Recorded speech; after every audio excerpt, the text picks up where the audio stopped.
नमस्कार दोस्तों, आज हम बात करने वाले हैं भारत की नदियों के बारे में। तो आज हम इस वीडियो में बहुत सारी इन्फॉर्मेशन लेने वाले हैं। पहले हम बात करेंगे कि नदी होती क्या है, फिर हम उसके वर्गीकरण के बारे में बात करेंगे, फिर हम बात करेंगे कि उसका उद्गम स्थल कहाँ है और कहाँ पर ये ख़त्म होती है और कितनी लंबाई है, ठीक है। और फिर हम बात करेंगे अंत में कि किन किन राज्यों से होकर गुजरती है भारत के। तो चलिए अब हम स्टार्ट करते हैं। तो हम सबसे पहले बात करेंगे कि नदी होती क्या है, डेफिनेशन के बारे में बात करेंगे।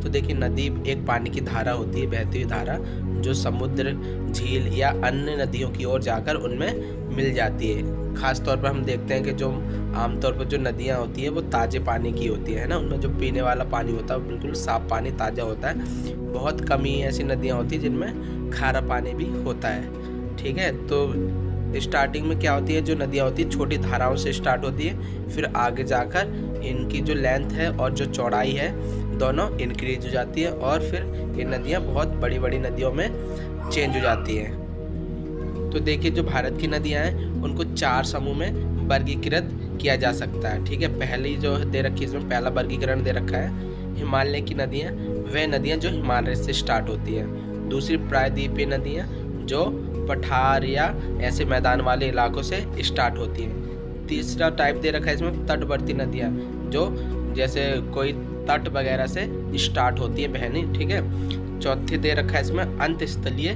प्रवाह क्षेत्र की नदियाँ। तो सबसे पहले हम बात करेंगे हिमालय की नदियों के बारे में। तो देखिए, जो हिमालय की नदियाँ होती हैं वो 12 होती हैं। 12 का मतलब पूरे साल इनमें पानी रहता है, ये नदियाँ बहती रहती हैं।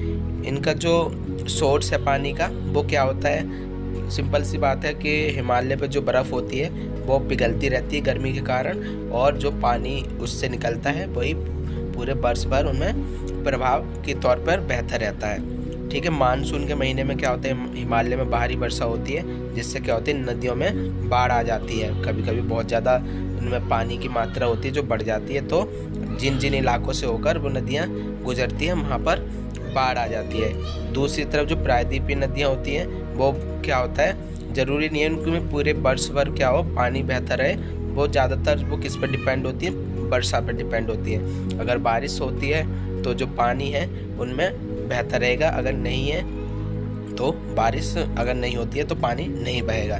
इसलिए जो उनकी मात्रा होती है पानी की नदियों में वो घटती बढ़ती रहती है।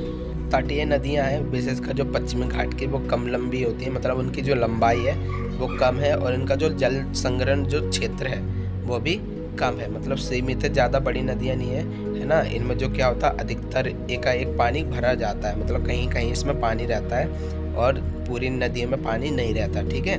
पश्चिमी राजस्थान में जो नदियाँ हैं बहुत ज़्यादा कम है, इन्हीं में से अधिकतर जो थोड़े दिनों के लिए इसमें पानी रहता है, तो वो कुछ ही महीनों में, मतलब महीनों के लिए बहती है जब वर्षा होती है।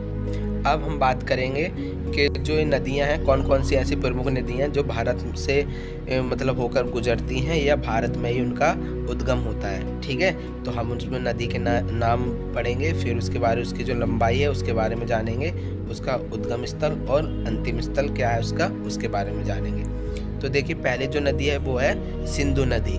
इसकी जो लंबाई है 2900 किलोमीटर है।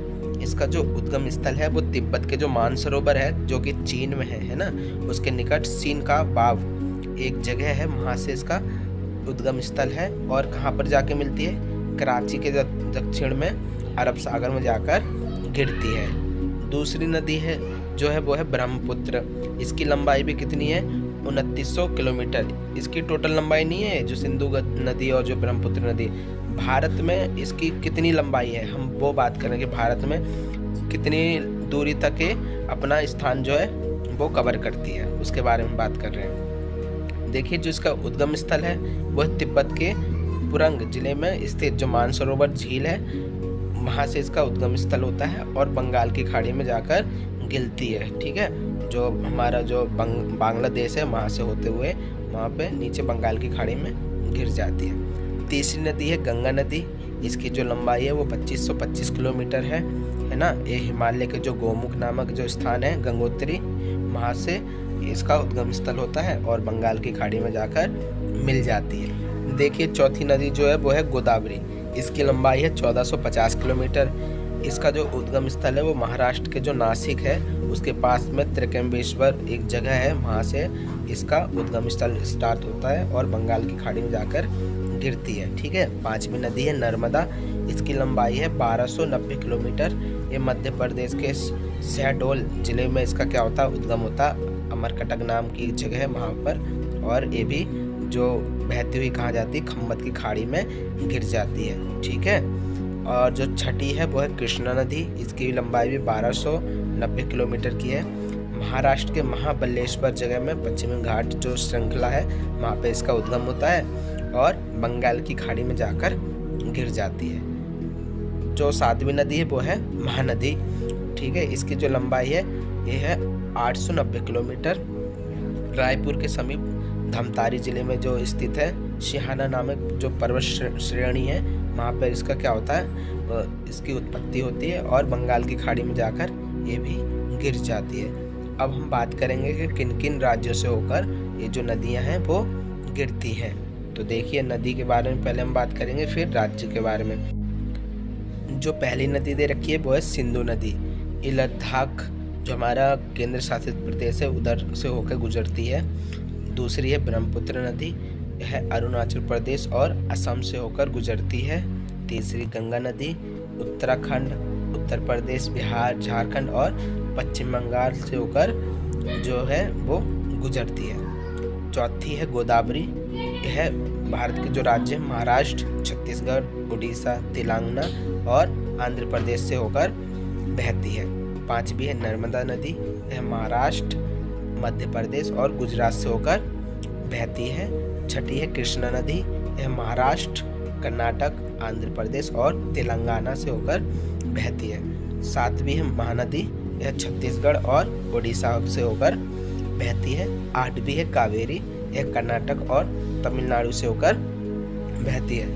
तो ये था नदियों के बारे में। अभी हम इनके बारे में जो इनका अब्बा तंत्र है वो आने वाली वीडियो में हम बात करेंगे, हर एक नदियों का अलग अलग करके। ठीक है। तो अगर आपको हमारी वीडियो पसंद आई हो तो चैनल को सब्सक्राइब करें, वीडियो को लाइक एंड शेयर जरूर कीजिए। धन्यवाद।